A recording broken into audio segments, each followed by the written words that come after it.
அனைவருக்கும் வணக்கம். அபிராமி பட்டர் அருளிய அபிராமி அந்தாதியிலிருந்து இன்று நாம் காண இருப்பது 8வது பாடல். அழியாத கன்னிகை.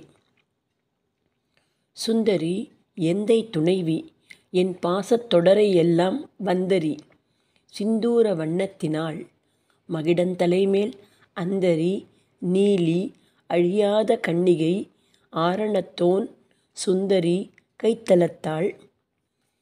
ஆரணத்தோன் கந்தரி கைத்தலத்தாள் மலர்த்தாள் என் கருத்தனவே. சுந்தரி எப்பொழுதும் அழகானவள். எந்தை துணைவி என் தந்தையாகிய சிவபெருமானின் துணைவியானவள், மனைவியானவள், எனவே அழகி.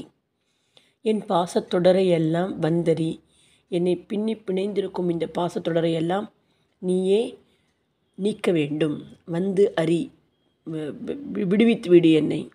சிந்தூர வண்ணத்தினாள், உன்னுடைய நிறம் என்ன? செந்நிறமானவள் நீ.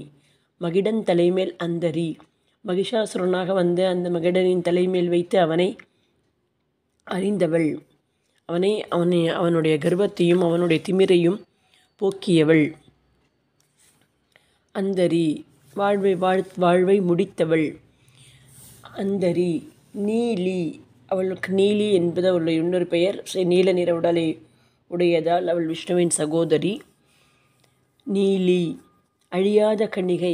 எப்படி இருந்தாலும் அவள் எப்பொழுதெல்லாம் தோன்றினாலும், இந்த உலகத்தை படைத்தாலும், திரிமூர்த்திகளை படைத்தாலும் அவள் கன்னிகையே. அழியாத கன்னிகை, துர்க்கையாக விளங்குபவள். ஆரணத்தோரை, ஆரணம் என்றால் வேதம். அந்த வேதத்தை படைத்தவன் பிரம்மா. பிரம்மாவிற்கும் 5 தலைகள் இருந்தன. அவனுடைய அந்த ஒரு கர்வம் காரணமாக ஒரு தலை சிவனால் கொய்யப்பட்டது. கொய்த தலை சிவன் கையிலே தங்கிவிட்டது. அது காசியில் செல்லும் போதே அந்த மண்டையோடானது, கபாலமானது வீழ்ந்தது. அந்த கைத்தலத்தை எப்பொழுதுமே ஒரு பெரியவர்கள் என்ன சொல்வார்கள் என்றால், இந்த உலகத்தில் எதுவும் இதை விட்டு கிளம்பாது, ஒன்று இடம் மாறிக்கொண்டே இருக்கும். அதேபோல் பிரம்மனின் சிரசில் இருந்த ஒரு கபாலம் சிவனின் கைக்கு வந்தது. சிவனின் கையிலிருந்து காசியில் விழுந்தது. அது விழுந்தவுடன் அது அங்காள பரமேஸ்வரி ஏந்தி கொண்டாள். அங்காளம் என்பது கபாலம். அந்த பரமேஸ்வரியான அவள் அங்காளத்தை இத்தனை யுகங்களாக எத்தனை பிரம்மாக்கள் இருந்தனரோ அவர்களின் கபாலங்களை, தலைகளை அவள் மாலையாக அணிந்துள்ளாள். எனவே அவள் அங்காள பரமேஸ்வரியாக உள்ளாள். சுந்தரி கந்தரி கைத்தலத்தாள். அந்த மாதிரி அந்த பற்றுக்கோடான அந்த தலையை, கபாலத்தை, கந்து என்றால் பற்றுக்கோடு, அந்த பற்றுக்கோடான கபாலத்தை தன்னுடைய கையில் ஏந்தி உள்ளாள் அங்காள பரமேஸ்வரி. அவள் இருக்கும் இடம் சுடுகாடு. சுடுகாடு என்றால் இந்த உலகம் பிரளயம் அழியும் போது சுடுகாடு தான் மிஞ்சும்.